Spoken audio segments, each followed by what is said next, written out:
Do you know? After completing the second Windblume quest, you will find CYNO and Lisa in the Night of Favonius library. Take it easy.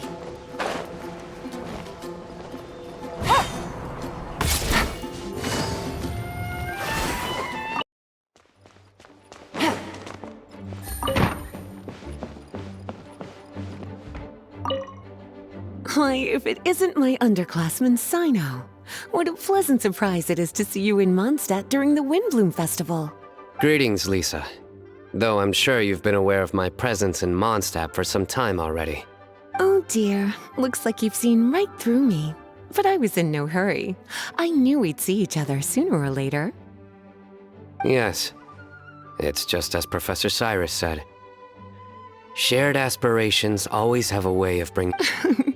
He always has such a poetic way of wording things.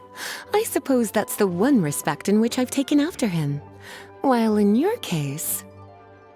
Yes, it's his wit and eccentricities that have left their mark on you. I'm not sure that describes me very aptly these days, given that I'm now the General Mahamatra. Still, if we're going to talk about ways with words, I think my deadpan humor is far superior than our professor's. Is that so? Strange. I heard that you're just CYNO the What do you think of Mondstadt during this time of year? It's quite nice, isn't it? Yes, it's very nice. I think I'm starting to understand your reasons for leaving the academia. I've always prided myself on making wise decisions, and that was certainly one of them. If our professor had been as sensible as you, he would have had a much easier time in his working life. Well, if even you feel comfortable criticizing him now that he's retired, it really goes to show how much he's changed. Stubbornness is an all too common vice among scholars. I hope that never rubs off on you. I'm always happy to see you visit Mondstadt and experience the feeling of freedom for yourself. I heard the latest news about Kale, too. No doubt the traumas of her childhood will persist for a while to come. But I have to say, she appears to be doing quite better this time than on previous visits. I suppose you're something of a mentor to her, aren't you? Now that I think about it, the two of you aren't so dissimilar. The power of Hermanubis once brought you great suffering. That's all in the past now. Besides, Professor thankfully didn't treat me like a test subject for the priest's power like the higher-ups had hoped, even though I was a desert dweller.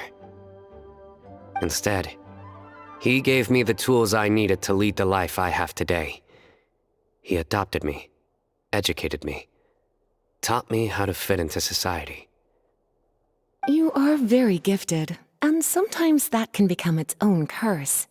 But he has reason to be grateful to you too.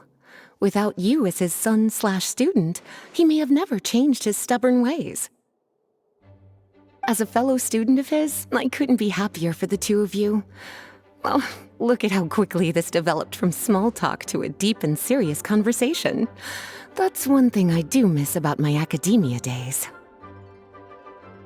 By virtue of being another of his students, you were as much a part of Professor's family as I. It's perfectly natural for a daughter to inherit her father's conversation style. If you say so. I suppose that means I get to call you baby brother from now on. I'd rather you didn't. Yes, there's the baby brother I remember.